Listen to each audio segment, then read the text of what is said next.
আল্লাহ রাসূল বলেছেন, কোন ব্যক্তি যদি সারা জীবন পাপ করে আর মৃত্যুর সময় এই কলেমার জিকির করতে করতে যদি মারা যায়, শুধুমাত্র কলেমার জিকির জবানে জারি থাকার কারণে আল্লাহ তার জীবনের সব গুনাহ মাফ করে দেন। এই জন্যে এই কলেমাকে বলা হয়েছে আফজালুল জিকির, লা ইলাহা ইল্লাল্লাহ, সবচাইতে উত্তম জিকির। এই জিকির করতে আমাদের কোনো আপত্তি আছে? তাহলে জবান করে মহব্বতে সকলেই জিকির করি, লা ইলাহা ইল্লাল্লাহ, লা ইলাহা। যার দিলে আছে আমার আল্লাহর ভয়, কার ভয়? যার মনে আছে আল্লাহর ভয়, আল্লাহ আল্লাহ সব সময়। আহার নিদেরাম ভালো লাগে না এই দুনিয়া, ভালো লাগে না, ভালো লাগে শুধু আল্লাহ জোরে, লা ইলাহা ইল্লাল্লাহ, লা ইলাহা ইল্লাল্লাহ, লা ইলাহা ইল্লাল্লাহ, লা ইলাহা ইল্লাল্লাহ, লা ইলাহা ইল্লাল্লাহ, লা ইলাহা। পাহাড় পর্বত নদ নদী এ নামে গাহে নিরপতি। পাহাড় পর্বত নদ নদী এ নামে গাহে নিরপতি। আমার আল্লাহ নামের এতই মধু,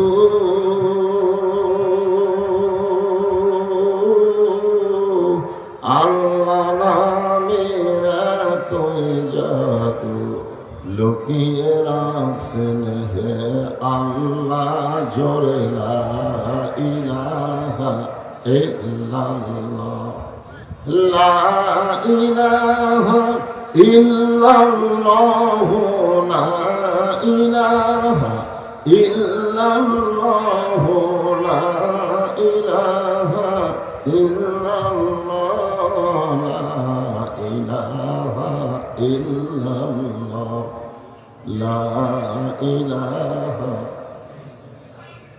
লা ইলাহা ইল্লাল্লাহ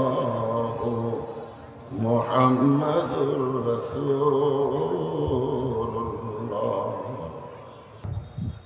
যে আল্লাহ শারীরিক সুস্থতা দান করে, মানসিক প্রশান্তি লাভের জন্য আজকের এই কোরআন কারিমের মাহফিলে কবুল করলেন, আমরা সে আল্লাহর উপর খুশি না বেজার? তাহলে জবান করে সমস্বরে সকলে বলবো, রব্বানা লাকাল হামদ হামদান কাসীরান তাইয়িবান মুবারাকান ফীহি। আমরা প্রশংসা করলাম কার? কেন করলাম? এমনি এমনি? আল্লাহর প্রশংসা করার পিছনে এক নম্বর কারণ হলো যে আমরা যখন আল্লাহর প্রশংসা করি, আল্লাহ তখন এত খুশি হয়। যে সমস্ত বান্দা বান্দা আল্লাহর প্রশংসা করলো, আল্লাহ আসমান এবং জমিনের ফাঁকা জায়গাটা নেকি দিয়ে পরিপূর্ণ করেছে। এই যে আপনারা সুবহানাল্লাহ শব্দটা উচ্চারণ করলেন, এই সুবহানাল্লাহ বলার সঙ্গে সঙ্গে আপনি বসে আছেন হাটনগর মাহফিলে, আর আপনার নামে আল্লাহ জান্নাতের বাগানে একটা গাছ রোপণ করে দিয়েছে। যতবার সুবহানাল্লাহ বলবেন ততবার একটা করে গাছ হবে। সেই গাছ বাংলাদেশের ইউক্যালিপটাসের গাছ না, সেই গাছটা হলো এমন একটা ফলবান বৃক্ষের গাছ, যার ছায়া অতিক্রম করতে একটা তাজা ঘোড়া দৌড় দিলে 500 বছর লাগবে। এ কথা শোনার পরেও যারা সুবহানাল্লাহ বললেন না, আপনারা কি ঠকলেন না জিতলেন? ঠকলেন না। বিশ্বাসে মিলাই বস্তু তর্কে বহু। আমরা অনেক সময় তর্ক করি যে এত বড় বড় গাছ যদি আল্লাহ সুবহানাল্লাহর বিনিময়ে লাগাই দেয় তাহলে জান্নাত কত বড়, এরকম অনেকে তর্ক করে। অনেকে বলে সারা জীবন পাপ করি আর সুবহানাল্লাহ বললি জান্নাতে গাছ হবে। আল্লাহ রাসূল বলেছেন, কোন ব্যক্তি যত বড়ই পাপী হোক না কেন, তার জবান থেকে 3টা তাসবিহ যদি রহরহ প্রকাশ পায়, আল্লাহ রাসূল বলেছেন পাপী হওয়ার পরেও সে বেগুনাহ মাসুম হয়ে দুনিয়া থেকে বিদায় নেয়। 3টা তাসবিহ। এখন কয়টা? একটা হলো সুবহানাল্লাহ, একটা হলো আলহামদুলিল্লাহ, আর একটা হলো আল্লাহু আকবার। আপনারা বলেন তো, আমরা যত বড়ই পাপী হই, আমাদের পাপের চাইতে আল্লাহর দয়া কম না বেশি? তো আল্লাহ যদি আমাদেরকে মাফ করে জান্নাত দেয়, আমাদের কোনো আপত্তি আছে? এই জন্য সুবহানাল্লাহ বলতে কোনো কৃপণতা করা যাবে। আমরা আল্লাহর প্রশংসা করব এই কারণে বেশি বেশি যে আল্লাহ তাআলা জন্মগতভাবে আমাদেরকে মুসলমানের ঘরে কবুল করেছে। এই দুনিয়াতে যত ধর্ম আছে, পৃথিবীতে বহু ধর্ম আছে না নাই? আপনারা বলেন সব ধর্ম কি ঠিক? সব ধর্ম ঠিক? ধর্মের মালিককে সে আল্লাহ যদি বলেন ওয়ামান ইয়াবতাগি গায়রাল ইসলাম দীনান ফালান ইউকবালা মিনহু, ইসলাম ছাড়া অন্য কোন ধর্মকে যদি গ্রহণ করে, আল্লাহ বলেছেন সেইটা কবুল করা হবে না। আল্লাহর এই কথার দ্বারা প্রমাণ হলো একমাত্র ধর্মের নাম কি? আর ইসলাম ছাড়া যত ধর্ম আছে সব ধর্ম হলো ভুয়া। জোরে বলেন সব ধর্ম কি? আরো জোরে বলেন ভুয়া। ভুয়া। আসল ধর্ম কিন্তু একটাই। আর ভাগ্যগুণে আমরা সেই ধর্মের ভিতরেই মুসলমানের ঘরে জন্ম নিবার পারছি। খুশি না বেজার? আল্লাহ ইচ্ছা করলে আমাদেরকে হিন্দুর ঘরে পাঠাবার পারতেন, আল্লাহ ইচ্ছা করলে ইহুদি খ্রিস্টানদের ঘরে আমাদের পাঠাবার পারতেন, কিন্তু আল্লাহ সেই সকল ঘরে না পাঠায়া রুহের জগতে আমাদের রুহগুলো কেমন পছন্দ করলেন, যার কারণে মুসলমানের ঘরে আমাদেরকে কবুল করেছে। এখান থেকে প্রমাণ হলো দুনিয়াতে না, রুহের জগতে আল্লাহ আমাদেরকে পছন্দ করেছে। এখন ঠিক কিনা? আর যার কারণে আমরা মুসলমানের ঘরে কবুল হয়েছি। আল্লাহর প্রশংসা করার কারণ হলো আল্লাহ শুধু মুসলমানের ঘরে আমাদেরকে কবুল করে নাই, আল্লাহ আমাদেরকে বিশ্ব নবীর উম্মত হিসাবে কবুল করেছে। আপনারা বলেন তো, বিশ্ব নবীর উম্মত হওয়ার পারলে তাদের লাভ কি? আল্লাহ রাসূল বলেছেন, তুমি যত পাপই করো, তুমি যদি সারা জীবন পাপ করো আর মরার সময় যদি ঈমান নিয়ে মরতে পারো, আমি রাসূল ওয়াদা করতেছি তোমাকে ওকালতি করে বারিশটারি করে আল্লাহর কাছে তোমার কাছে জেরা করে তোমাকে জান্নাতে পৌঁছায়াই দিব। এত বড় সুযোগ আল্লাহ আমাদেরকে দান করেছেন বিশ্ব নবীর উম্মত হওয়ার কারণে। খুশি না বেজার? তাহলে জবান খুলে আরেকবার বলি আলহামদুলিল্লাহ। আল্লাহর প্রশংসা করার কারণ হলো আপনারা যে কোরআন থেকে তাফসীর শুনবেন, যে কোরআন থেকে আপনারা আলোচনা শুনবেন, এই কোরআনকে আল্লাহ তাআলা আমাদের জন্য হেদায়েত স্বরূপ দান করেছে। হেদায়েত মানে কি? হেদায়েত মানে বোঝেন না? হেদায়েত মানে জীবন ব্যবস্থা। আপনারা বলেন এ কোরআনের মধ্যে সব কিছু আছে না নাই? এই জন্যই কোরআনের প্রথমেই আল্লাহ বললেন জালিকাল কিতাবু লা রাইবা ফীহি হুদাল লিল। হুদাল লিলের পরে কি হবে? সবাই কম লাগে এত কমন হয়। এই মুত্তাকিন বলার পিছনে ওয়াজ আছে, এই জন্য সবাই বলেন জালিকাল কিতাবু লা রাইবা ফীহি হুদাল লিল মুত্তাকিন। আল্লাহ যদি বলতো হুদাল্লিন নাস, কিন্তু আল্লাহ হুদাল্লিন নাস না বলে মুত্তাকিন বলার পিছনে কারণ হলো আবু জেহেল কোরআন শুনেছে কিন্তু কোরআনকে গ্রহণ করেনি। আজ আমাদের বাংলাদেশে অনেকে আবু জেহেল গোষ্ঠী ঘন্টার পর ঘন্টা কোরআন শোনে কিন্তু কোরআনকে গ্রহণ করে না। ঠিক কিনা বলেন? আপনারা বলেন তো শুধুমাত্র কোরআন শোনার জন্য আল্লাহকে এই দুনিয়াতে কোরআন পাঠাইছেন? কোরআন শুধু শুনলে হবে না, কোরআনকে বাস্তব জীবনে গ্রহণ করা লাগবে। আবু জেহেল কোরআন শুনেছে, আপনারা তো আমার সামনে বসে কোরআন শুনতেছেন। আবু জেহেল নবীর সামনে বসে কোনোদিন কোরআন শোনার সাহস পায়নি।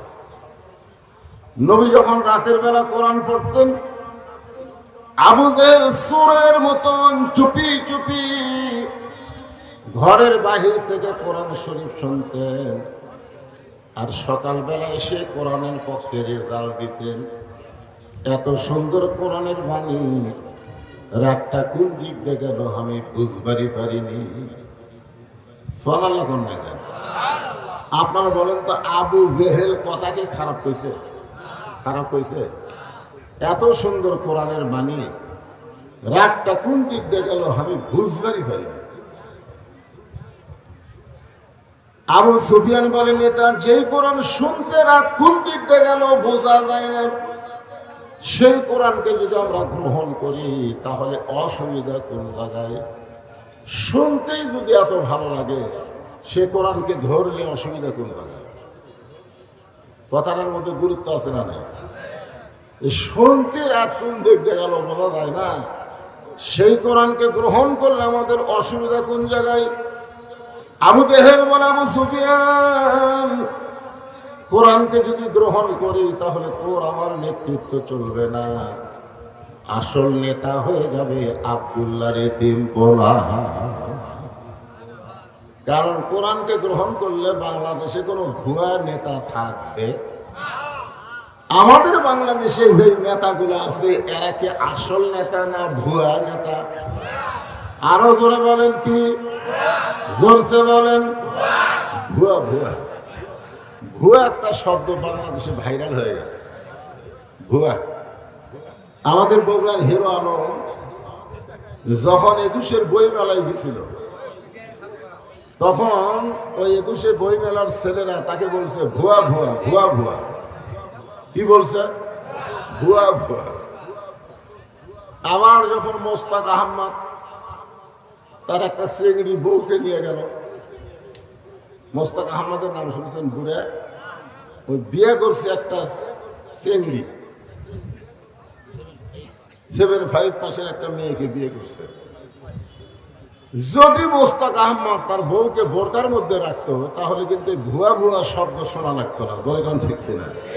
কারণ বোরকার মধ্যে যখন কোনো মেয়ে মানুষ থাকে ওই বুড়ি না ছুড়ি বাইরে থেকে বোঝা যাবে। কিন্তু মোস্তাক আহমদ বউটাকে বোরকার মধ্যে না রেখে বেপরদা ভাবে যখন 21-এর বই মেলায় গেল, ওই বুড়ার সঙ্গে ওই ছুরিরে মানুষ পছন্দ না করে ভুয়া ভুয়া ভুয়া ভুয়া শব্দ উচ্চারণ করলো। আর একটা নেতা আছে বাংলাদেশে, যেই নেতা বিসমিল্লাহ ঠিক মতো কভার করে না। বিসমিল্লাহ কোতে কি খাওয়ায়। ওই নেতা যখন বাংলাদেশের বই মেলায় গেল তখন ওই নেতাকেও ভুয়া ভুয়া শব্দ বলে তাকে তাড়াইয়া দেবে। এখন আমরা আজকে বলবো ভুয়া শব্দটা আল্লাহর কোরআন অনুযায়ী যেই নেতারা চলবে না, মানুষের তৈরি মতো যেই নেতারা চলে, এরা কি আসল নেতা না ভুয়া নেতা? ভুয়া নেতা। তো ভুয়া নেতা কতদিন চলবে? যতদিন মানুষ কোরআন শুনবে, কোরআনকে গ্রহণ করবে না। মানুষ যখন কোরআনকে গ্রহণ করবে, তখন বাংলার জমিনে আর কোন ভুয়া নেতা চলবে না। জনগণ কথা ঠিক কি না? কারণ আল্লাহ কোরআনে বলেছেন সামিনা ওয়া তাআনা, শুধু শুনলে হবে না, এটাকে গ্রহণ করা লাগবে। আগে এখানে গান হতো, আমি শুনলাম যে এই ফিল্ডটাকে গান হতো, কনসার্ট হতো, কিন্তু ছেলেরা সেইটা বাদ দিয়ে এই তাফসিরুল কোরআন মাহফিল করেছে। এতে কি আপনারা খুশি না বেজার? তাহলে জবান খুলে আর একবার বলি আলহামদুলিল্লাহ। এখন যেই ছেলেরা আজকে কোরআনের মাহফিল করতেছে, ওই ছেলেদের এক নম্বর শর্ত হলো শুধু কোরআনের মাহফিল করলে হবে না, আল্লাহর কোরআনকে বাস্তবে গ্রহণ করা লাগবে। আপনারা বলেন তো, কোরআনকে গ্রহণ করতে গেলে এক নম্বর শর্ত কি? না, নামাজ হবে। এই কোরআনকে গ্রহণ করতে গেলে, কোরআনকে ধরতে গেলে এক নম্বর শর্ত হলো লা ইয়ামাসসুহু ইল্লাল মুতাহহারুন। তুমি ততক্ষণ পর্যন্ত কোরআন শরীফ স্পর্শ করতে পারবে না যতক্ষণ তুমি পবিত্র না হবে। তাহলে যেই কোরআনকে ধরতে পবিত্র হওয়া লাগে, সেই কোরআনকে মানুষ যখন গ্রহণ করবে, ওই মানুষটা তখন কেমন মানুষ হবে? আবু জেহেল কোরআনকে শুনেছে, গ্রহণ করে নাই, আর হযরত আবু বকর শুধু কোরআন শোনে নাই, কোরআনকে গ্রহণ করেছে। জনগণ কথা ঠিক কিনা? কাফেরদের মধ্যে এক নম্বর হলো আবু জেহেল, আর মুসলমানের মধ্যে এক নম্বর হলো আবু বকর। এখান থেকে প্রমাণ হয়ে গেল শুধু কোরআন শুনলে হবে না, বাস্তবে কোরআনকে গ্রহণ করা লাগবে। আমার সামনে যে হাজার হাজার আল্লাহর বান্দারা বসে আছেন, আপনারা বলেন আপনারা কি আবু জেহেল হবেন না আবু বকর হবেন? আবু বকর হবেন। তাহলে আবু বকর হবার গেলে কোরআনকে শুধু শুনলে হবে না, এই কোরআনকে বাস্তবে গ্রহণ করা লাগবে। এই কোরআনকে গ্রহণ করার জন্য পৃথিবীর সবচাইতে খারাপ মানুষ, যিনি নাঙ্গা তরবারি নিয়ে নবীকে হত্যা করতে গেছিল, এই কোরআনকে গ্রহণ করার কারণে আল্লাহ তাকে বাংলাদেশের মতন ৯৬টা দেশের খলিফা বানায়া দিল। সবচাইতে খারাপ আবু জেহেল কিন্তু নবীকে মারার পরিকল্পনা করছে, কিন্তু ওমর ফারুক নবীকে মারার পরিকল্পনা করে নাই, ডাইরেক্ট মারার জন্য অস্ত্র ধারণ করেছে। জনগণ কথা ঠিক কিনা? তাহলে হিসাব করে দেখা যায় ইসলাম গ্রহণ করার আগে আবু জেহেল চাইতে ওমর ফারুক বেশি খারাপ ছিল, ঠিক কিনা বলেন? কিন্তু আবু জেহেল শুধু কোরআন শুনেছে বলে আবু জেহেলই থাকছে, কিন্তু ওমর ফারুক নবীকে হত্যা করার পরিকল্পনা করার পরেও শুধু কোরআনকে গ্রহণ করার কারণে আল্লাহ তাকে অর্ধ পৃথিবীর খলিফা বানায়া দিছে। আল্লাহর কোরআনকে গ্রহণ করার পরে হযরত ওমর যখন অর্ধ পৃথিবীর খলিফা, তখন ওমর ফারুকের অহংকার কেমন? আজকে আমাদের উপজেলা চেয়ারম্যান, এমপি সাহেব, মন্ত্রী সাহেব, এদের যা মশান ভাই, জনগণ কথা ঠিক কিনা? সেই হিসাবে হযরত ওমরের তো একটা অহংকার থাকার কথা, যে বাংলাদেশের মতন ৯৬টা দেশের খলিফা আমি, আমার একটা মশান নাই, আমি কি হনুরি?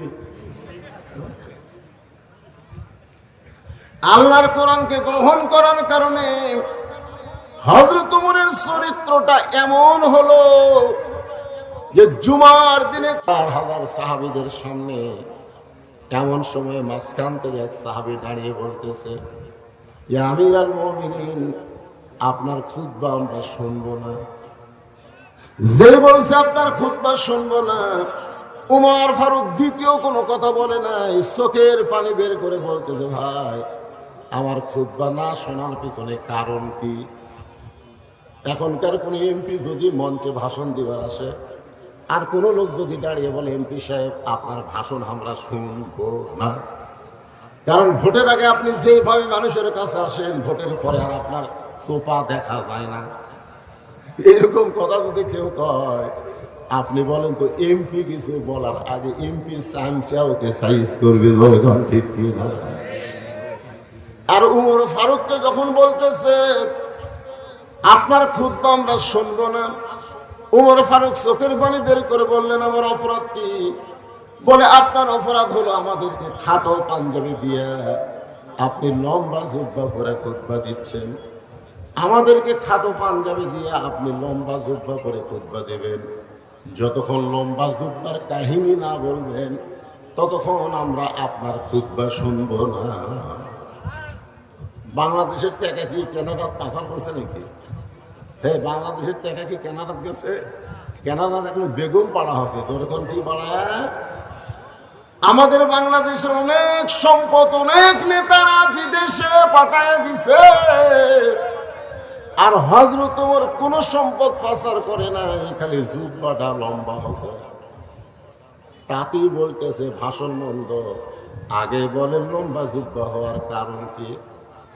ওমর ফারুক যখন ছোট বাচ্চার মতন কান্দে, এমন সময় আব্দুল্লাহ ইবনে ওমর 6 লক্ষ হাদিসের হাফেজ, 30 পারা কোরআনের হাফেজ, জোরে কান সুবহানাল্লাহ। ওমর ফারুকের সন্তানের যোগ্যতা কি? 6 লক্ষ হাদিসের হাফেজ, 30 পারা কোরআনের হাফেজ। তাহলে এত বড় নেতার সন্তান কোন লাইনে লেখাপড়া করছে?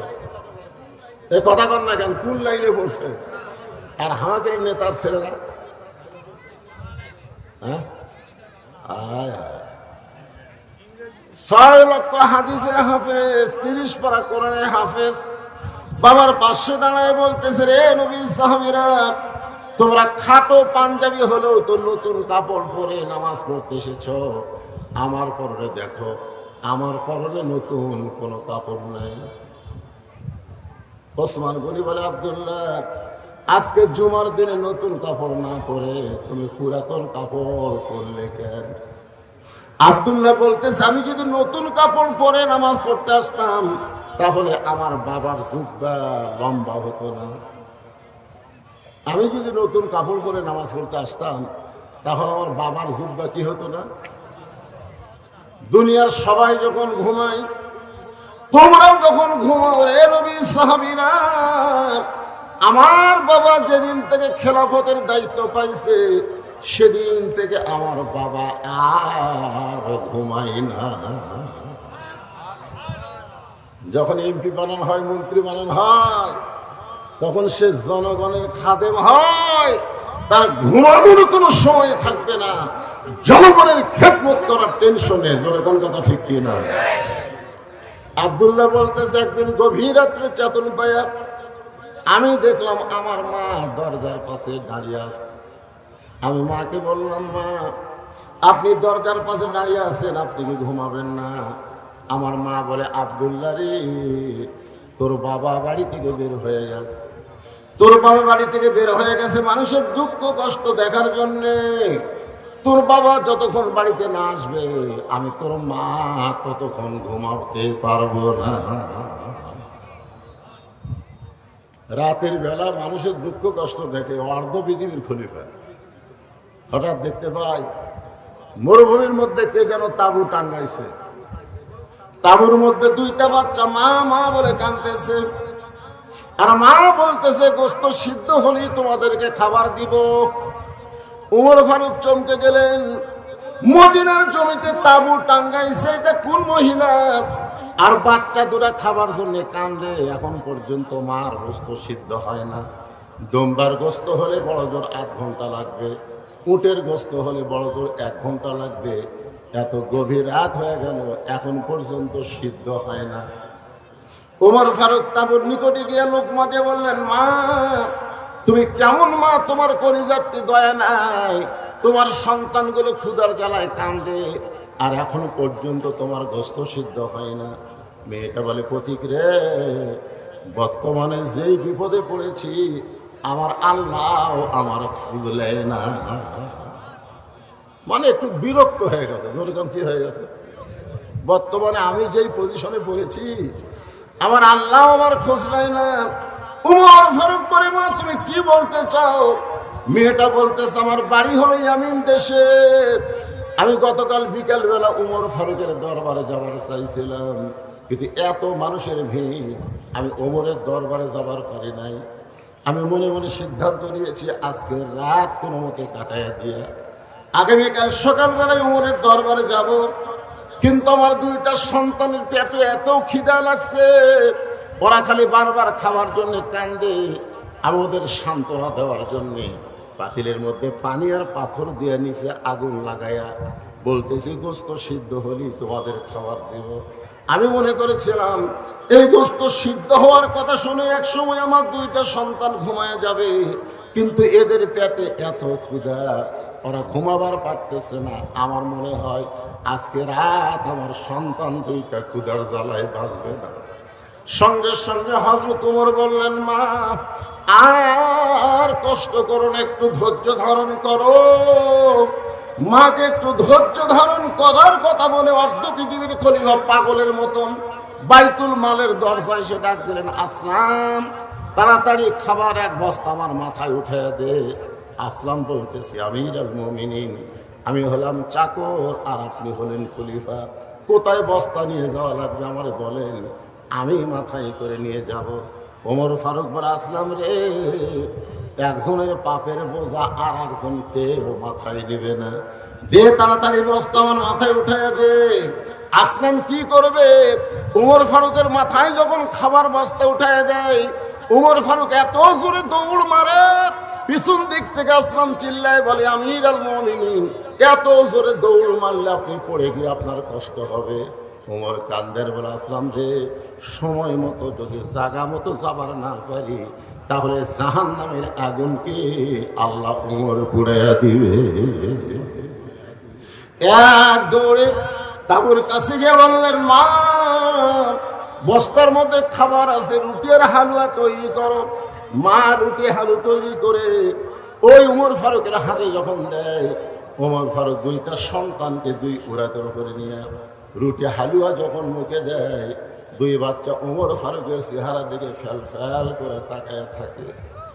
বাবা মারা গেছে, বাবার দরদ আমরা কোনোদিন পাই না, আমরা এতিম সন্তান তোমার এত দরদ পাইছি গো, তুমি কে, তোমার পরিচয় কি? ওমর ফারুক দুই হাত তুলে বলতেছে, আল্লাহ এ অধমকে জাহান্নামের আগুন থেকে তুমি বাঁচায়া দাও। মা বলতেছে, কে গো পতি, জাহান্নামের আগুন থেকে বাঁচার জন্য তুমি কেন কাঁদতেছো? আমি জানি মানুষ ভালো, কিন্তু জীবনে ভালো মানুষকে আমি চোখে দেখি নাই, আজকে একজন ভালো মানুষকে দেখলাম। ওমরকে যদি আল্লাহ মদিনার খলিফা না বানায়, তোমারে যদি মদিনার খলিফা দিত, তাহলে আল্লাহর মদিনা যেন দুনিয়ার জান্নাত হয়ে যেত। আব্দুল্লাহ বলে, সাহাবীরা রে, আমার বাবার লম্বা জুব্বা দেখে তোমরা লোকমা দিয়া খুতবা বন্ধ করেছো, আমার মতন একা একা কেন ঘুরতেছেন? আপনার কি কোনো চামচা নেই? আপনি বাংলাদেশের মতন কয়টা দেশ, কথা কনা কয়টা, 96টা দেশের রাষ্ট্রপতি, আর আপনি একা একা চোরের মধ্যে ঘুরতেছেন। আপনার র্যাব নাই, আপনার পুলিশ নাই, আপনার চামচা নাই। আজকে আমাদের নেতারা যখন ধরে দেখবেন আগে পুলিশের গাড়ি, পিছনে পুলিশের গাড়ি, ধরে কোন কথা ঠিক কিনা? পুলিশ মনে হয় জনগণের না, পুলিশ হলো নেতা। তো আপনি অর্ধ পৃথিবীর খলিফা হইয়া একা একা ঘুরতেছেন, আপনার কি কোনো চামচা নেই? আপনার অন্তরে কি কোনো ভয় ডর নাই? আপনাকে কেউ যদি হত্যা করে, ওমর ফারুক বললেন, ওয়া আলা রাব্বিহিম ইয়াতাওয়াক্কালুন, আমার চামচা লাগবে না, আমার বডিগার্ড লাগবে না, আমার আল্লাহ আমার হেফাজত করবে। ওমর ফারুক বললেন, না এখন বলো তোমার দুঃখ কি? কি দুঃখে তুমি 6 দিন হলে আমাকে খুঁজতেছো? একটু মনোযোগ দাও, আপনাদের শোনা লাগবে।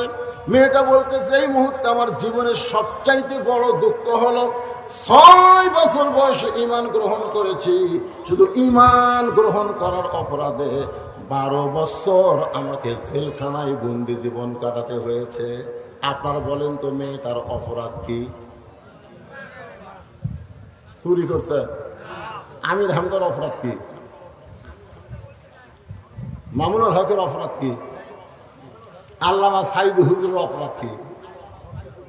এই বাংলার মুসলমান কথা বল না কেন? খালি কথা না বলার কারণে দিন দিন গোস্তের দাম বাড়তেছে। ধরে কোন কথা ঠিক করে গত হাটে 620 টাকা দিয়ে নিয়ে গেছে, এখন জামাই আইছে, শাশুড়ি বলতেছে আজকে 2 কেজি নিয়ে আসো। ওই চিন্তা করছে 2 কেজির দাম হবে 1240, ওই 1300 টাকা নিয়ে যায়। 2 কেজি গোস্ত ব্যাগ দিলে টাকা 1300 দিচ্ছে। কষাই বলতেছে ভাই আরো 100। তোর কে ভাই গত হাটে নিলাম 620। বুঝতেছেন না, দিন দিন দাম বাড়তেছে। মানুষ কথা কয় না, আমরা ইচ্ছা হতো দাম বাড়াই, মানুষ কিছুই কয় না। তখন ওই লোকটা আস্তে করে গোস্তের টোপলা থুয়ে চাকে দেখে কষায়ের কাছে দাও আছে, হফ করে দাওটা লিছে, লিয়া যে খাটার গোস্ত খাটাতে ওই খাটে মারছে লাঠি মারার ঘাড়ের উপর দাও ধরে বলতেছে এখন বল কত করে কেজি, বল কত করে কেজি। কষাই বলতেছে আপনি যা দেবেন তাই, আপনার কাছে কোনো দর থাকবে। তার মানে বোঝা গেল অন্যায়ের বিরুদ্ধে মাঝে মধ্যে ঘাড়ের উপরে দাও ধরার দরকার আছে না? জোরে কেন আছে? চোর চুরি করে নিয়ে যাচ্ছে আর উনি বলতেছে ইন্নাল্লাহ মা সাবিরিন, ইন্নাল্লাহ মা সাবিরিন, ধৈর্যশীলদের সঙ্গে আল্লাহ আছে। চোরের সাথে মারামারি করে কি হবি ভাই, উই লিয়া যায় পরে আমি আবার পারবো রে। গোটা বাংলাদেশ চুরি করে সব পাচার হয়ে গেল, আর বাংলার জনগণ কোনো কথা বলে না। জোরে কোন কথা হেঁটে কথা বলে না। কোরআনের মাহফিলে এসে যদি আপনার ঈমান না জাগে তো কোন জায়গায় দিয়ে থাকবে? কথা বলার দরকার আছে না নাই? জোরে করে আছে না নাই? একটু মনোযোগ দিয়ে শুনবেন। মেয়েটা বলতেছে আমার জীবনের সবচাইতে বড় দুঃখ হলো আমি 6 বছর বয়সে ঈমান গ্রহণ করছি। এটা আবার কি দিতে পারে? প্রধান অতিথি হিসেবে আইছে, প্রধান অতিথি আসার এখন বলবেন না? প্রধান অতিথির আগমন, প্রধান অতিথির আগমন লিল্লাহি তাকবীর। গত টার্মেও যিনি উপজেলা চেয়ারম্যান ছিল, আল্লাহ তাআলা তুইজ্জুমান তাশা, সম্মানের মালা এইবারও তার গলাত পরায় দিয়েছে। সেই নেতা, বর্ষিয়ান নেতা আজকে আপনাদের মঞ্চে উপস্থিত হয়েছে। উনি আমার তো ওয়াজ এইভাবেই চলবে, অসুবিধা আছে? আপনাদের কোনো সমস্যা আছে? তো এখন নেতা মানুষ তো আমার ওয়াজ চলবে তো অনেক রাত, কারণ আমি ঘড়ি ধরে ওয়াজ করি না, চলতেই থাকবি ধরে ঘন্টা। তাই বলে মনে করেন না যে ফজর বন্ধ হবে। হ্যাঁ, এই যেগুলো চ্যাংড়া ফেঁড়া খারাপ হয়ে আছে এরকম আমার মন খারাপ হয়। কেন বসিস না কেন? মারা তোরা কি পেশাব করে পানি লিস নি কেবা?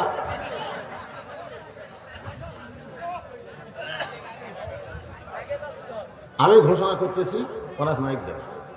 এই মুহূর্তে আপনাদের উপজেলার সম্মানিত চেয়ারম্যান, আজকের মাহফিলের সম্মানিত প্রধান অতিথি আপনাদের সামনে শুভেচ্ছা বক্তব্য দিবেন। আপনার ধৈর্য নিয়ে তার বক্তব্য শোনার পরে আমি যেখানে ওয়াজ স্টপ করছি এখান থেকে আবার একটা না চলবে। সমস্যা আছে? এক ধরে উঠবেন না। এই যে 2-1 উঠছেন।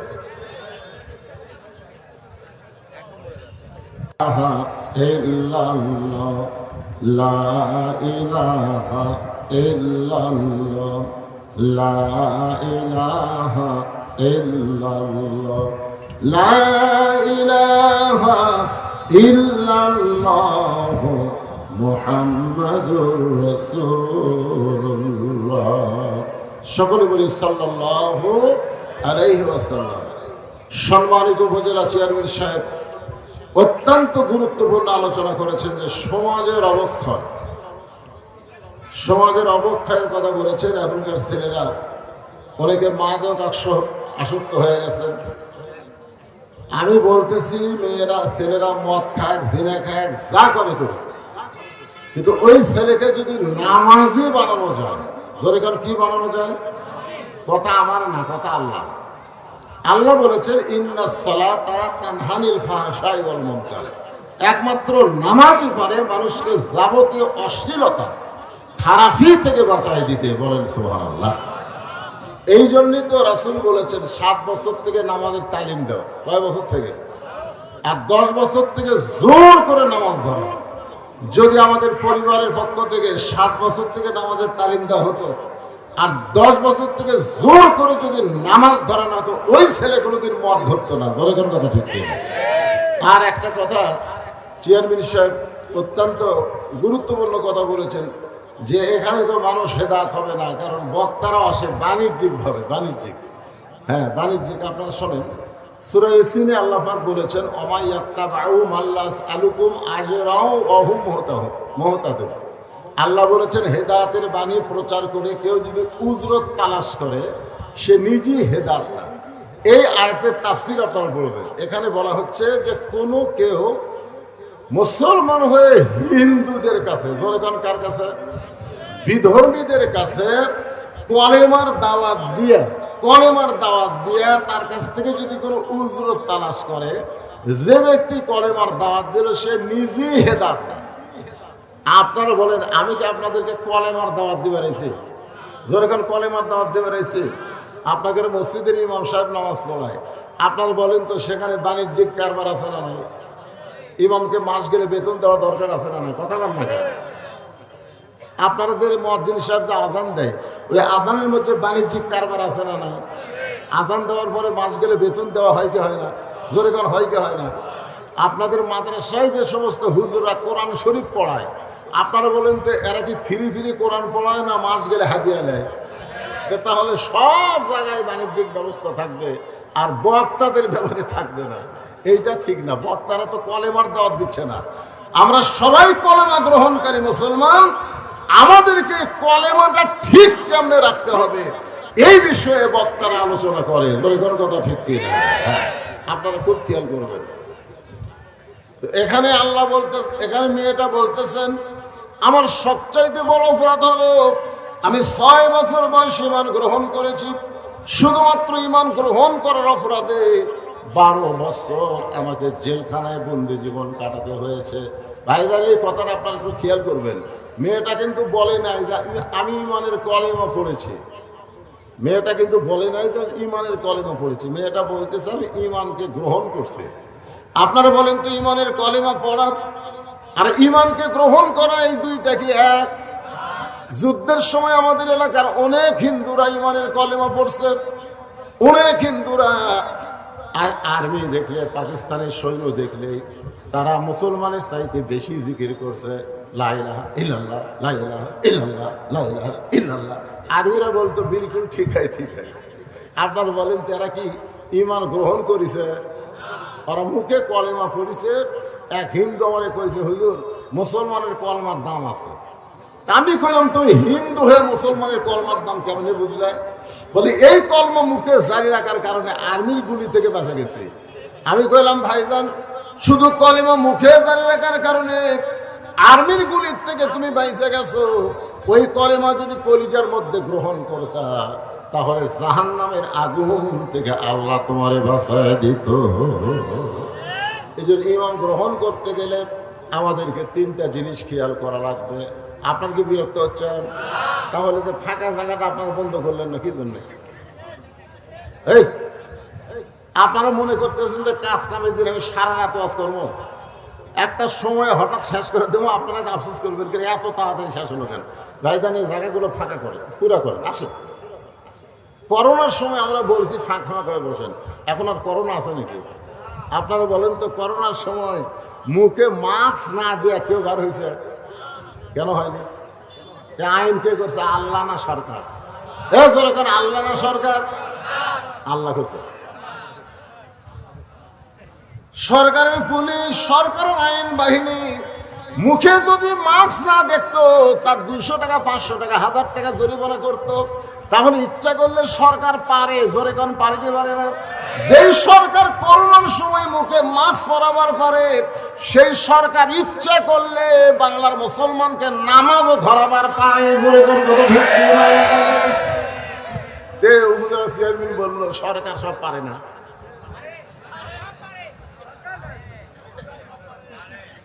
ইচ্ছা করলেই পারে, কিন্তু সরকার করবে কেন? সরকারের মধ্যেই তো নামাজ পড়ে না। জোরে জোরে কথা বল না কেন? আজকে মোদির বিরুদ্ধে কথা বলা হচ্ছে যে যুবকেরা মদ পান করতেছে, অনেক নেতারা পর্যন্ত মদ পান করে। জোরে জোরে কথা ঠিক কিনা? যে দেশের নেতারা মদ পান করে সেই দেশের যুবকদেরকে মদের বিরুদ্ধে কেমন বলবো? মদের বিরুদ্ধে আইন আছে না নাই? কোরআনে আইন আছে না নাই? জোরে জোরে। ওমর ফারুকের ছেলে মদ পান করছিল, 5-7 বাড়ি দিয়ে কি করছে? নাই, কোরআনে আল্লাহর আইন আছে না নাই?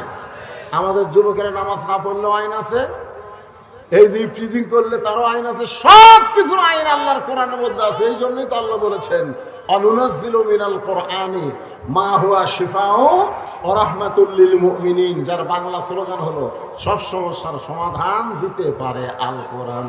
সব সমস্যার সমাধান আল কোরআনের আলো, ঘরে ঘরে আলো,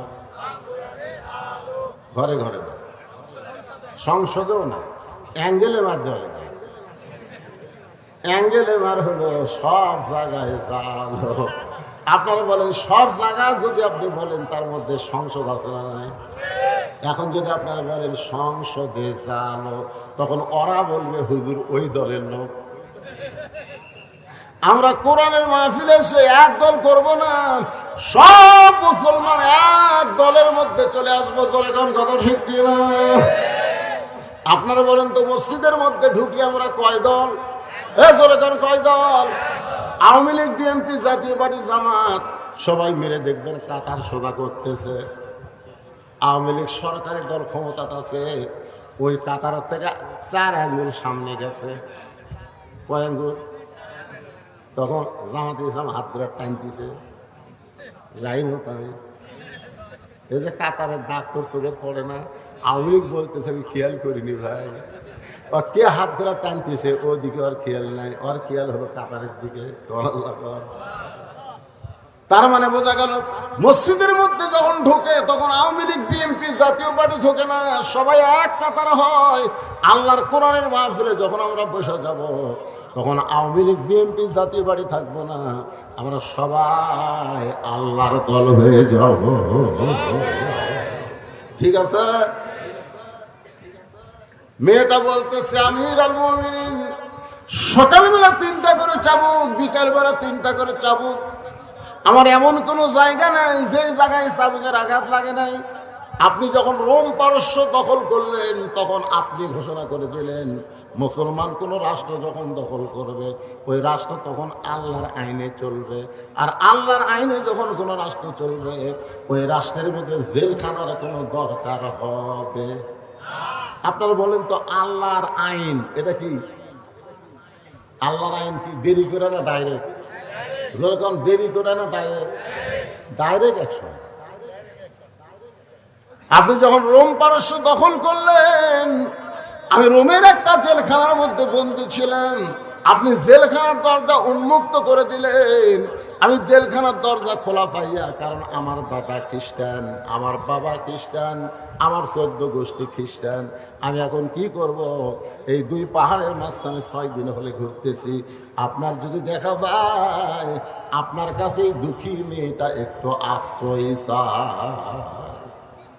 ওমর ফারুক চোখের পানি বের করে বললেন, মা আমি তোমাকে আশ্রয় দিবার পারবো না, কারণ ইসলাম কোনোদিন কাউকে আশ্রয় দেয় না, বরং ইসলাম মানুষকে অধিকার দিয়ে দেয়। আপনারা বলেন তো ইসলামে নারীদের অধিকার আছে না নাই? আজকে অনেক মেয়েরা বলে ইসলামে আমাদের কোনো অধিকার নেই। এই যে এখন তাসলিমা নাসরিন একটা বই লিখছে নির্বাচিত কলম, ওই নির্বাচিত কলমের মধ্যে লিখছে আর রিজালু কাওয়ামুনা আলান নিসা, যে পুরুষরা নারীদের উপরে থাকবে। এই আয়াতটার ব্যাখ্যা করে তাসলিমা নাসরিন নাস্তিক বলেছে এইখানে আল্লাহ তাআলা পুরুষের চাইতে নারীদের দাম কমায় দিছে। কারণ পুরুষেরা থাকবে উপরে, নারীরা থাকবে নিচে। আপনারা বলেন তো এই আয়াতটা আল্লাহ কোন প্রেক্ষাপটে নাযিল করছে? নারী যদি মা হয় তাহলে নারীর দাম বাবার চাইতে অনেক বেশি। জোরে কোন কথা ঠিক কিনা? নারী যদি মেয়ে হয় তাহলে ছেলের চাইতে মেয়ের দাম কম না বেশি? কিন্তু নারী যদি বউ হয়, ওই জায়গাতে একটু আল্লাহ বলছে স্বামী একটু উপরে থাকবে, বউ একটু নিচে থাকবে। আপনারা কি বইয়ের উপরে থাকেন না নিচে যান? পদ্মার চরে জেলা ধরেন একটা অস্থায়ী ঘর বানাচ্ছে, টাকার ঘর। জালা মাছ ধরবে, ইলিশ মাছ, হঠাৎ একদিন উঠছে ঘরে, এত জোরে ঘর উঠছে বুঝলেন, খালি ধুলাবালি দিয়ে এক আধ ঘন্টা হয় ঘর থামে না। স্বামী জালা বলতেছে, বউ রে আমার তো পেশাব লাগছে, আমি কি করি? বউ বলতেছে দরজা খোলা যাবে না, কারণ বাইরের বালি এসে ঘর মাখা দেবে। স্বামী বলতেছে তাহলে ঘরের মধ্যে পেশাব করি। বউ কই এত বড় মানুষ ঘরে পেশাব করলে দুর্গন্ধ হবে। স্বামী বলে তাহলে করি কি রে? বউ বলতেছে একটা কাম করেন, আপনি আমার কান্দর চড়েন, কান্দর চড়ে উপরে তালা একটা শুটিং করেন, আপনার যন্ত্র মোতাবেক শুটিং করে ওই শুটিং দিয়ে যন্ত্র বার করে পেশাব করেন। স্বামী পেশাব করার 1 ঘন্টা পর আর ঘর থামে না। বউ বলে আমার ওই তো পেশাব লাগছে। স্বামী বলতে শুটিং তো করা আছে, তুমি আমার কান্দে চলো, শুটিং দিয়ে পেশাব করো। এবার বউ স্বামীর কান্দে চলে পেশাব করে, পেশাব শুটিং দিয়ে বাইরে না যায়, স্বামীর বউ ভিজে যায়। স্বামী চিল্লায় বলে, বউ রে পেশাব করিস কোন জায়গা, তারপরে কোন জায়গায়? বউ চিল্লায় বলে, মরার স্বামী জানো না সব জায়গায় সমান অধিকার চলে না। আপনারা বলেন তো মেয়েদের অধিকার ইসলামে আছে না নাই? আছে না নাই? ওমর ফারুক বললেন, মা এখন তোমার বয়স কত? মেয়েটা বলতেছে 6 বছর বয়সে ঈমান গ্রহণ করেছি আর 12 বছর জেলখানায় বন্দি জীবন কাটাইছি। এই মুহূর্তে আমার বয়স হলো 18 বছর। ওমর ফারুক বললেন, মা 18 বছরের একজন মেয়ের জন্য ইসলামের 1 নম্বর অধিকার হলো ভালো একটা ছেলের সাথে বিয়া বসা। কি ছেলে? আপনারা কি আমার কথা বুঝতে পারতেছেন না? কি ছেলে? ভালো ছেলে। বিয়াতে বিমান নেয়, মহারণা নগদ। জোরে কন। বিয়াতে বিমান নেয় না, মহারণা নগদ দেয়, এরা হলো ভালো ছেলে। আপনাদের ধামুরহাটের খবর কি?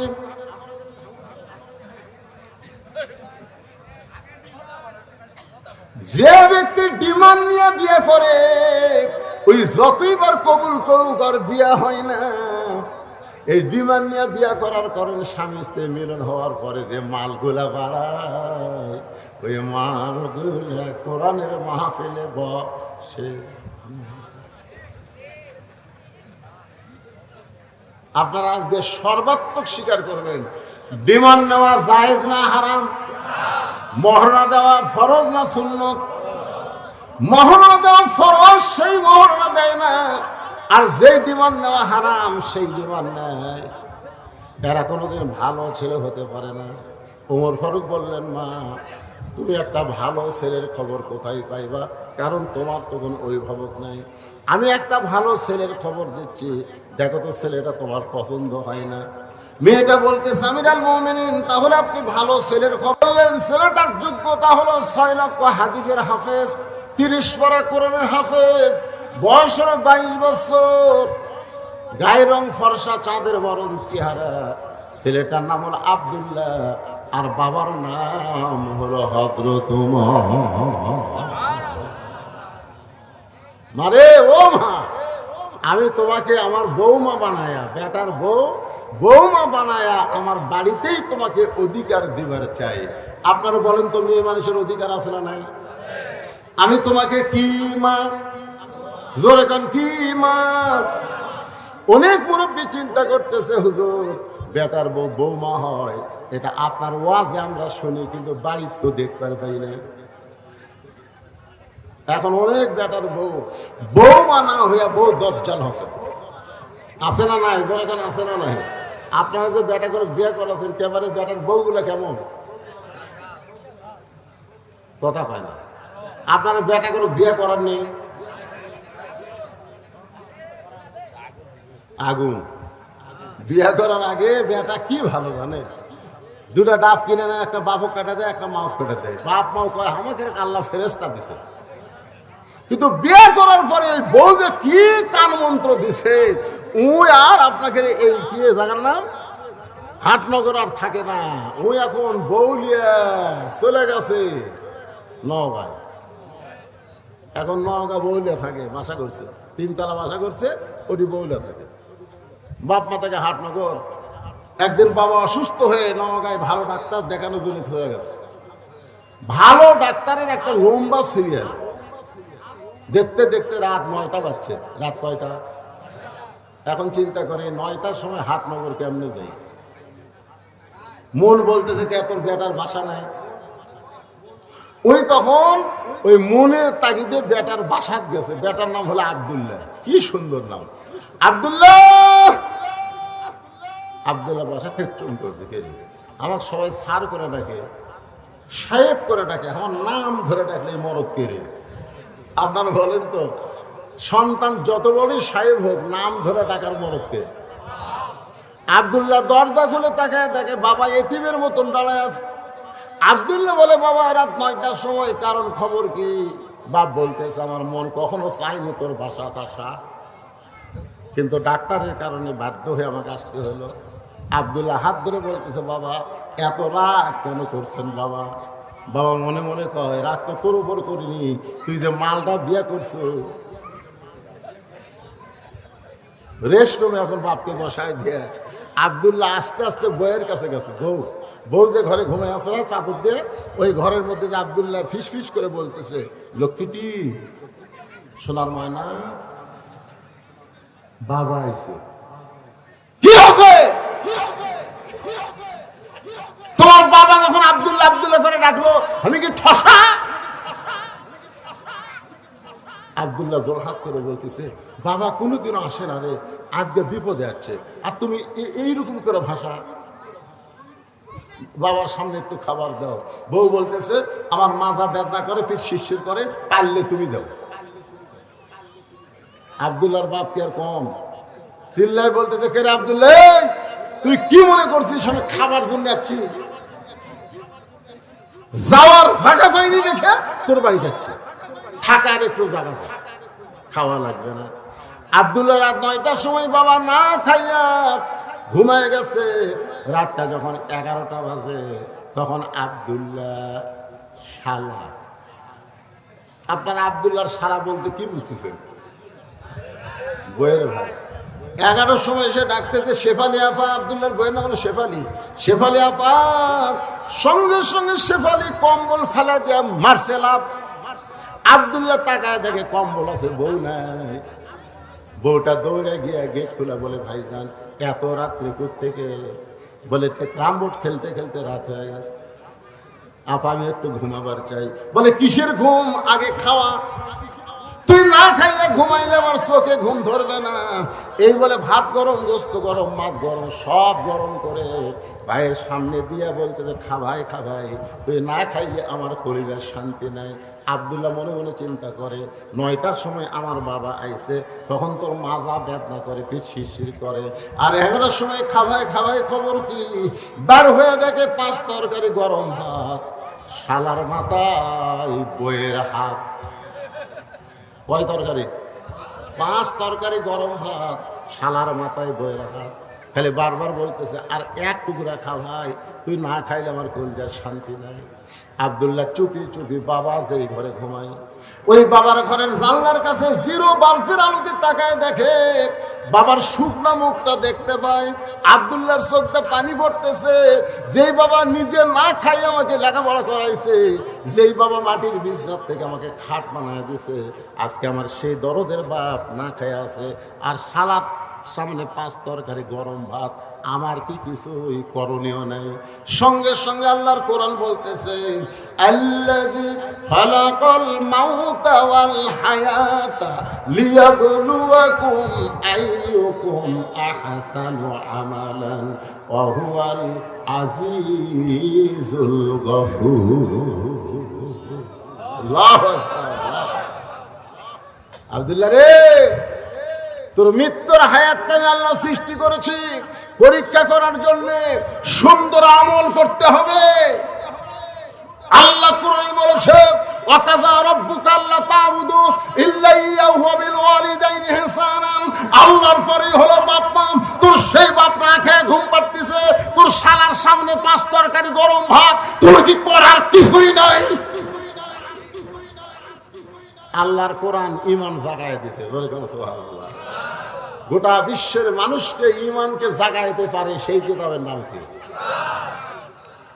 আব্দুল্লাহ চিন্তা করে, ভাই কোরআন যত ঈমান জায়গা দেখ রে, বর্তমানে নারী নির্যাতনের কেস আছে, মরদ নির্যাতনের কোনো কেস নেই। আমি কি করি? বিবেক বলতেছে করার কিছুই নাই। তোর বাড়ি খুঁজে দেখে আটা বলা কুটি বলা একটা বেলান আছে, দেখ দেখ করার কিছু নেই পাগলা। ওই খুঁজা দেখে উঠি বলা একটা বেলান আছে, ওই বেলার হাতে নিয়ে চিন্তা করতেছে কি করব। বিবেক সবচাইতে বড় আদালত। বিবেক বলতেছে তোর বউ তো তোর শালাক ভাত খিলাচ্ছে, কোনো দিকে খেয়াল নাই। কারণ মেয়ে মানুষেরা যখন তার বাপের আত্মীয় আসে তখন আর অন্য কোনো দিকে খেয়াল থাকে না, একটাই খেয়াল, খালি তারা বাপের আত্মীয়। যেরকম কথা ঠিক খেয়াল। এখন যে হারে খেলাচ্ছে ওর তো কোনো খেয়াল নেই। তুই বিড়ালের মতন চুপি চুপি যায় ওর পিছনে দেখে উঁচু হয়ে আছে, ওই উঁচা জায়গা বিসমিল্লাহ কয়ে একটা বাড়ি মারবো, একটা হজের সব। দুটা বাড়ি মারবো, দুটা হজের সব। এখন তুই কয়টা হজের সব নিব সেটা তোরই ব্যাপার, কিন্তু খবরদার নিচেও জান মারিস না, উপরেও জান মারিস না। কারণ নিচে মারলে কেস খাবো, উপরে মারলেও কেস খাবো, কারণ দেখাবার পারবি। আর মিডল পয়েন্টে মারলে লুসবি ঠিকই, কিন্তু কাউকে দেখাবার পারবি না। ধরে কারণ ঠিক কি, কারণ ওই জায়গায় কাপড় খুলে কাউকে দেখাবি। বিলাই যেমন ইন্দুর ধরে, আব্দুল্লাহ চুপি চুপি বইয়ের পিছনে এসে বেলান নিয়ে উঠি বলা বেলান নিয়ে দাঁড়ায় আছে। আর বউ খালি ভাইকে বলতেছে আর এক টুকরা খা। ভাই বলতে জোড়া পাপা, আর আমি পারবো না। বোন বলতেছে ভাই রে তাহলে আর এক টুকরা মুরগিলে, না পাগল। আব্দুল্লাহ গায়ে আমার বাপ না খেয়ে আছে, তোর পিঠ ব্যাপ না, তুই শিশির ঘরে কম্বল ছাড়লি না, তোর ভাই খাবার চাই না তারপরেও খাবার দেশ। এই রাগ করে মারছে বাড়ি, এত জোরে বাড়ি মারছে, ফুটবল লাত্তি মারলে যেমন শব্দ হয় ওই জায়গা বাড়ি মারলে শব্দ হবে, কিন্তু খুব জোরে লাগবি না। মাঝে মাঝে প্র্যাকটিস করে দেখবেন, বইয়ের ওই জায়গায় বাড়ি মারবেন, শব্দ হবে কিন্তু খুব জোরে লাগবি। কাকু বলবার পারবি না, আমার এই পাতার উপর মারছে, কাকু বলবার পারবে, খালি লুসবি ঠিকই। যে বাড়ি মারছে বউ দৌড়, শালাও দৌড়। শালা চিল্লায় বলে দুলা ভাই এত রাত্রে আমার বোনকে মারলেন কেন? আব্দুল্লাহ চোখের পানি বের করে বলে তোর বোন আমার কে হয়? তোর বোন আমার কে হয়? তোর বোনকে আমি এত ভালোবাসি, হাটনগর বাপ মাকে বাদ দিয়ে আমি নগা শহরে শুধু তোর বোনের জন্য একটা বাসা বানাইছি।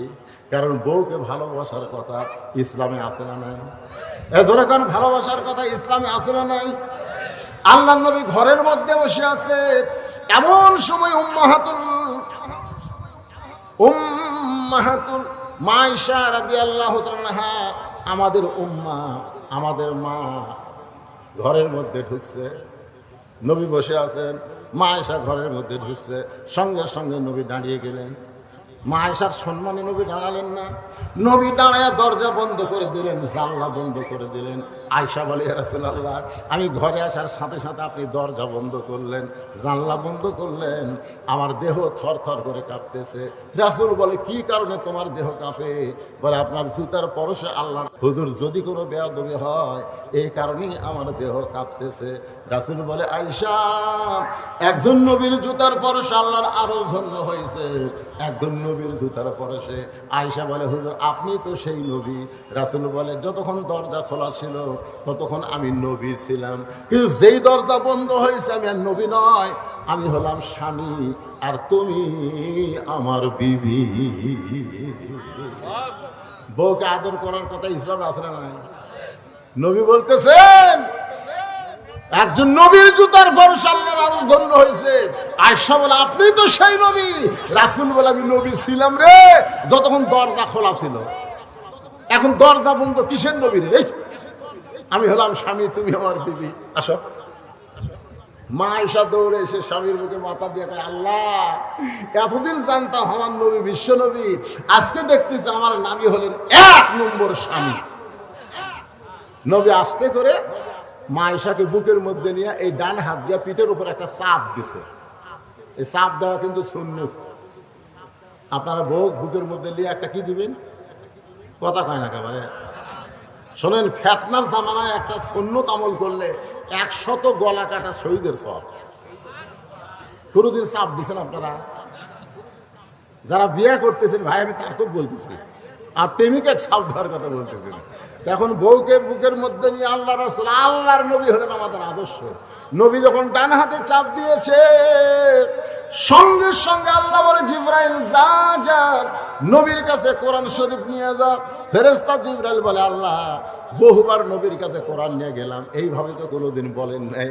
আল্লাহ বলে, জিবরাইল, নবী ঘরের মধ্যে যে আমল করতেছে, এই আমলে আমি আল্লাহর আরশ খুশি হয়ে গেছে।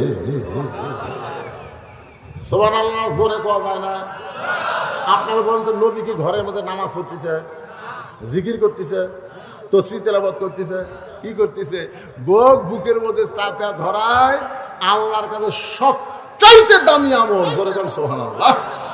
যাও জিবরাইল, যাও, কোরআনের আয়াত নিয়ে নবীর কাছে যা। ফেরেশতা জিবরাইল কোরআনের আয়াত নিয়ে নবীর বাড়ির পাশে দাঁড়িয়ে বলতেছে, আসসালামু আলাইকা ইয়া রাসূলুল্লাহ। নবী আয়েশাকে বুকের মধ্যে নিয়ে চমকে উঠলেন। আয়েশা বলে, হুজুর আপনি চমকালেন কেন?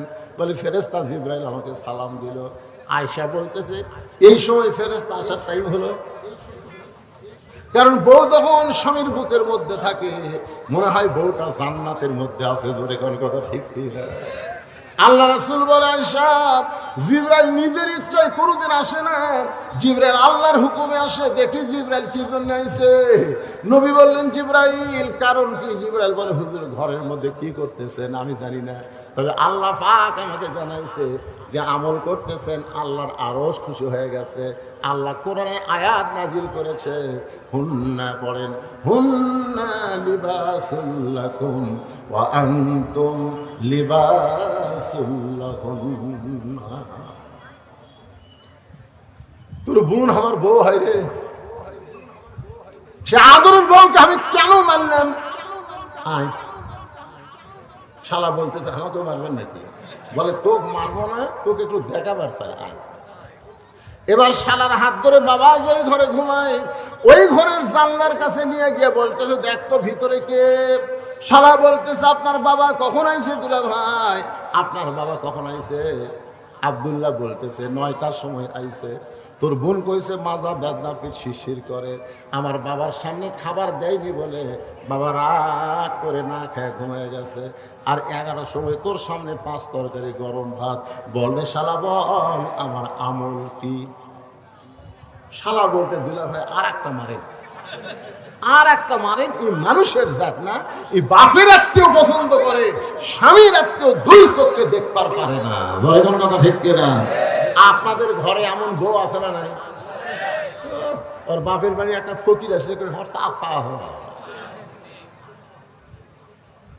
আমার মায়েরা যারা পর্দার অন্তর আছেন, মা মনে কষ্ট নিয়েন না। যে স্বামীর পায়ের তলে আপনার জান্নাত হওয়ার কথা ছিল, কিন্তু পায়ের তলে জান্নাত না হয়ে রাসূল বলেছেন, আল্লাহর পরে কাউকে যদি সেজদা দেওয়ার হুকুম থাকতো, তাহলে প্রত্যেকটা নারীকে বলা হতো, তোমার স্বামীর পায়ে সেজদা করো। ফাতেমা বলতেছে, বাবা এই যে স্বামীর পায়ে সেজদা করা, এই আমলটাই কি মেয়েদের সবচাইতে বড় আমল? আল্লাহ রাসূল বলে, ফাতেমা, নারীদের সবচাইতে বড় আমল হলো পর্দা। ধরে বলেন, নাম কি? তুমি মনে করো না তোমার বাবা বিশ্ব নবী বলে আল্লাহ তোমাকে জান্নাত দিবে, এইটা কখনোই তুমি মনে করো না। ফাতেমা বলে, বাবা আমি মাঝে মধ্যে মনে করি আমার বাবা বিশ্ব নবী বলে আল্লাহ সেই খাতিরে হয় তোমাকে জান্নাত দিবে। রাসূল বলে, ফাতেমা রে, জান্নাতে যদি যাওয়ার চাও তাহলে জান্নাতের আমল করে তোমাকে জান্নাতে যেতে হবে। ফাতেমা বলে, বাবা জান্নাতের আমল কি? রাসূল বললেন, মেয়েদের সব আমলের মধ্যে 1 নম্বর আমল হলো পর্দা। ধরে ধরে 1 নম্বর আমল কি? আমার মায়েরা যারা পর্দার অন্তরালে একটু মনোযোগ দিয়ে শোনেন, গভীর রাত্রে হযরত আলীকে বুকের মধ্যে নিয়ে ফাতেমা ছোট বাচ্চার মতন কাঁদতেছে। আলী বলে, ফাতেমা কান্দার কারণ? বলে, ওগো স্বামী, আল্লাহ পাক আমার দোয়া কবুল করেছে, আজকে রাতের বেলায় আমার মৃত্যু হবে। যেই বলেছে রাতের বেলা মৃত্যু হবে, গাছের গোড়া কাটলে গাছটা যেমন পড়ে যায়, হযরত আলী তেমনি পড়ে গেলেন ঘরের মাঝায়। মা ফাতেমা মুচকি মুচকি হেসে স্বামীর কপালে একটা চুমা দিয়ে বলে, স্বামী গো, আমি এতদিন ধরে জানতাম আপনি হলেন পৃথিবীর সবচাইতে বড় আলেম। আমি এতদিন ধরে জানতাম আপনি পৃথিবীর সবচাইতে বড় বীর। মরার খবর শুনে আপনি কেন কাঁদতেছেন? কারণ দুনিয়াতে মানুষ এসেছে থাকার জন্য না, মানুষ এসেছে যাওয়ার জন্য। আপনারা বলেন তো, দুইজন চাষটালে গল্প করতেছে, অমুকের ফাঁসি হলো রে, অমুকের ফাঁসি হবি। আমি দৌড়ে গিয়ে বললাম, কে ভাই, তোমরা যে গল্প করতেছো অমুকের ফাঁসি হলো, অমুকের ফাঁসি হবি, তোমার যে মৃত্যু হবি, যেই কথা তোমার মৃত্যু হবে, চমকে উঠলে কেন? কারণ ফাঁসির তারিখ আছে, মরার কোনো তারিখ। আপনারা বলেন তো, আমাদের কোনো তারিখ আছে? কে কবে মরবেন এইটাকে আপনারা জানেন? তাহলে যেই যুবকেরা মিলে আজকে মাহফিল করতেছে, যুবকেরা কোথায়? একজন, কয়জন যুবক? তোমরা কয়জন যুবক?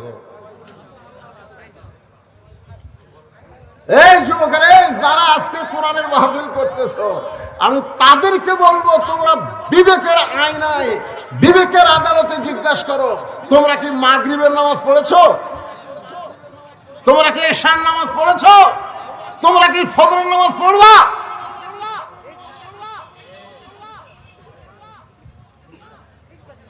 না, ঠিক জায়গা থাক না।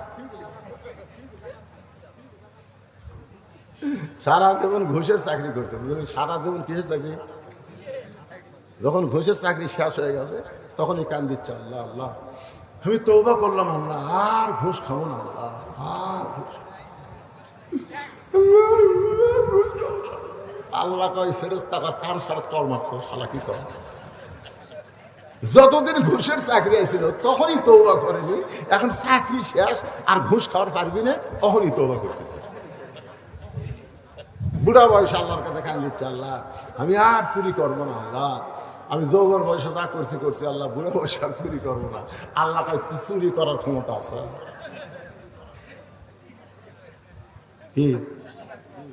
এই জন্য যে যুবকেরা কোরআনের মাহফিল করতেছে, শুধু কোরআনের মাহফিল করলে হবে না, এই যুবকদেরকে যৌবন বয়সে কোরআনের পক্ষের কর্মী হওয়া লাগবে। ধরে কোন কথা ঠিক না?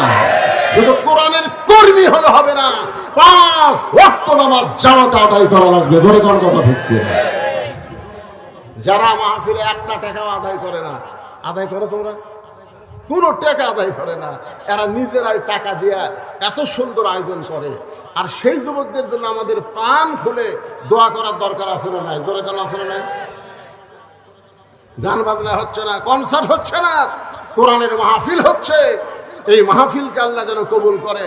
আমি সব সাইটে ওয়াজ করেছি, সব সাইটে, কিন্তু ভাইজান আমার ঘড়ি আমাকে বারবার বলে দিচ্ছে কাজ কামের দিন। মানুষ সারাদিন কাজ কাম করছে। আল্লাহ রাসূল বলেছেন 2 ওয়াক্ত নামাজ কেন লম্বা করা হলো? শোনেন, 2 ওয়াক্ত নামাজ লম্বা করা কেন হলো? 3 ওয়াক্ত নামাজ হলো তাড়াতাড়ি, আসর মাগরিব এশা তাড়াতাড়ি না? এই কথা কান, তাড়াতাড়ি না? আসর পড়ার পরে কি, মাগরিব পড়ার পরে কি, এশা। দেখেন 3 ওয়াক্ত মিলে কয় ঘন্টা? কিন্তু এশা থেকে ফজর, ফজর থেকে জোহর, এই 2 ওয়াক্ত লম্বা কেন? উমর ফারুক বললেন, ইয়া রাসূলুল্লাহ, 5 ওয়াক্ত নামাজের মধ্যে এই 2 ওয়াক্ত নামাজের সময় লম্বা কেন? আল্লাহ রাসূল বললেন, ফজর থেকে জোহর আল্লাহ লম্বা সময় দেওয়ার কারণ হলো এই লম্বা সময়ের মধ্যে মানুষ ব্যবসা বাণিজ্য করবে, খেতে খামারে কাজ কাম করবে, চাকরি বাকরি করবে। এগুলা করতে গিয়া তার দেহের যে ক্ষয় হবে, ক্ষতি হবে। এশা থেকে ফজর আল্লাহ লম্বা সময় দেওয়ার কারণ হলো ওই সময়ের মধ্যে ঘুম পাড়বে, ওই ঘুমে আল্লাহ সব ক্ষয় পুরা করে দিবে।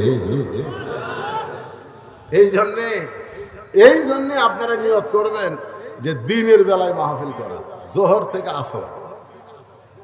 আর এই রাতের বেলা মাহফিল করলে আল্লামা সাইদি হুজুরের মতন করা লাগবে 8টা থেকে 10টা পর্যন্ত। তোর কোন কথা ঠিক কিনা?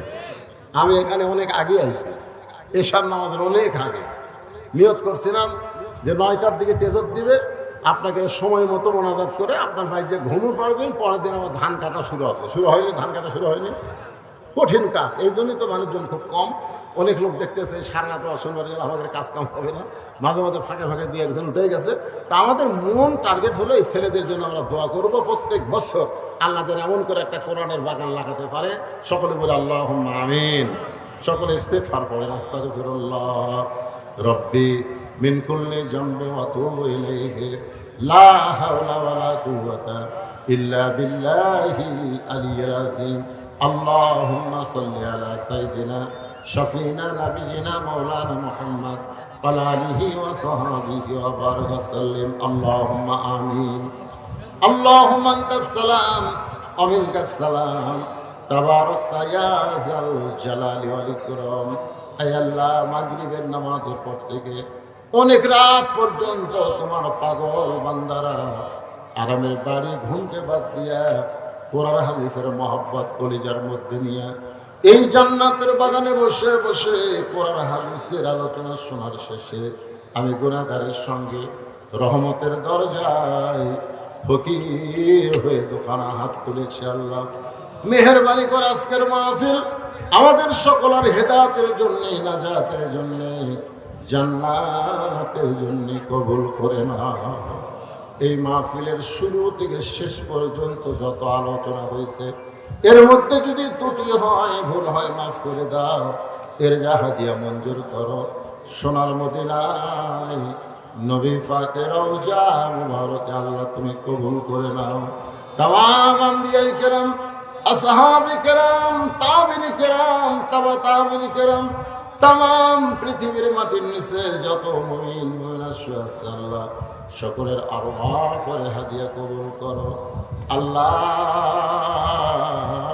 আমরা যারা হাত তুলেছি আমাদের জনম দুঃখনি মা যাদের কবরে চলে গেছে, ছোট্ট একটা শব্দ হলো মা। এই নামের মধ্যে যে কি মধু, যাদের মা নাই তারাই বুঝতেছে। এই দরদের মা যাদের কবরে গেছে আল্লাহ মেহেরবানি করে মায়ের কবরকে জান্নাতের টুকরা বানায় দাও। আমাদের দাদা দাদি, নানা নানি, আত্মীয় স্বজন কবরে চলে গেছে, আমাদের দরদের বাপ যাদের কবরের ঘরে চলে গেছে আল্লাহ মেহেরবানি করে কবরকে জান্নাতের টুকরা বানিয়ে দাও। যে ময়দানে গান হচ্ছিল, কনসার্ট হচ্ছিল আল্লাহ সেইগুলো বাদ দিয়া তোমার যে সোনার যুবকেরা আজকে জান্নাতের বাগান লাগাইছে আল্লাহ এই সকল যুবকদেরকে 5 ওয়াক্ত নামাজি কবুল করে জান্নাতি কবুল করে না। আল্লাহ এই যুবকদেরকে যারা সর্বাত্মক সহযোগিতা করেছে আল্লাহ তাদেরকে কবুল করো।